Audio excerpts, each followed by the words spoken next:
Welcome back. This is Jeff here, and we're looking at something today for my review that's never been done before actually on this channel, and that is a sports game.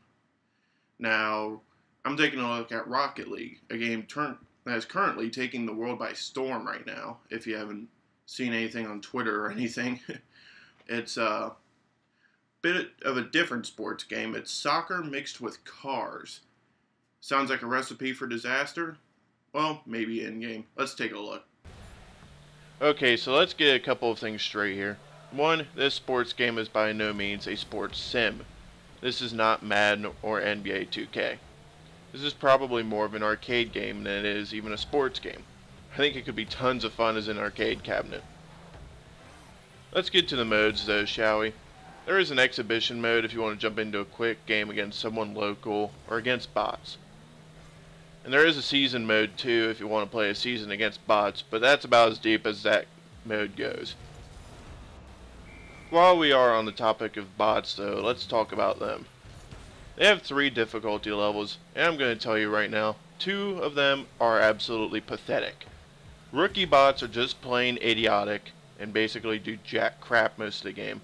And pro bots, well, my friend and I were crushing them 7 to nothing after just one game. All-star bots, on the other hand, are damn near unbeatable. My friend and I still can't beat them, but we crush loads of people on online modes. If someone quits an online match, they get replaced by an all-star bot, and I'll tell you now, 9 out of 10 times, they get much harder to beat. The online mode in this game is definitely this game's appeal. Playing against other people is when this game reaches its full potential. I definitely see this game as a huge seller to the FIFA crowd. With that being said, if you aren't playing with a friend, I will guarantee you now, you will lose. If you aren't playing 4v4 or 1v1, this game is damn near impossible to win at without being in constant contact with at least one other person. This game is a lot like a MOBA in that sense. If you aren't planning out everything with your team, you will have already lost. I played a 3v3 game and getting gameplay for this review by myself with 2 random people, and we were crushed 6-1. And I like to think I'm at least decent at this game now. I did play a 4v4 game, actually a couple of them to be honest, and I have to say, if you're playing by yourself and you don't want to 1v1 someone, this is the mode you want to play. In 4v4, there's literally about 0 strategy, and it can be damn fun at the same time. Not everything in this game is perfect though. Since this is a physics game, or physics-based game, I get that modeling physics around cars and a ball can't be easy. Physics are very important. Which sucks that I have to say that the physics in this game can be very inconsistent. Now I don't know if this is the netcoding, since there's going to be a lot of that having an influence, or if it's even lag, but I have to mention that several times the ball will just randomly double hit off your car, and on rare occasions you'll just clip through the damn thing. Hell, sometimes the ball won't even touch your car and you hit it. This is a huge problem though when any of these things happen. It can really throw off your strategy. It doesn't even just happen to me though, since I even see it happen to my friend, and he has a great internet connection, definitely better than mine. It also seems like the size of different cars sometimes will matter with the physics, and sometimes they won't. If I'm driving the small car Paladin, which is pretty much the only car I use, and I challenge the ball against someone driving the Merc, which is the giant minivan, I probably should lose or get knocked backwards. But it really seems like a toss-up a lot of the time. Since we are on the topic of cars, let's get to that. There are a lot of different cars in this game, everything ranging from dune buggy look-alike cars to monster trucks. Some seem to handle better than others, and they do at least seem to have different speeds. The one I drive, the Paladin, is without a doubt the fastest car in the game. You also can customize the wheels on your car, even though I think it's cosmetic. You also can customize the boost trail, the decals, and your antenna topper also.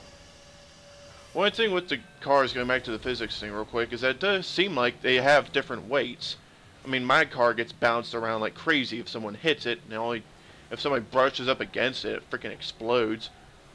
But when you challenge a freaking ball, it's like it's really random. I don't get it. Graphically speaking, this game is gorgeous. Outside of the terrible artifacting that plagues this game on PC, I don't know if it's on PS4 at all. I have no idea how to get rid of the artifacting. It's very distracting, even though I've played the game enough that I can kind of ignore it. One area though this game struggles at graphically is anti-aliasing. Turn it on high at all costs and just never turn it down, trust me. This game is also on PS4 though, and apparently it's been causing a lot of overheating problems, but apparently it's more due to bad optimization. Sound-wise, this game is pretty good for the most part, aside from the absolutely horrid soundtrack. The music is pretty much just bad dubstep and synth, so unless that's your thing, you will turn it off quick. Overall, this game can be a damn fun time when playing with friends. It also has the very rare feature of PC split screen.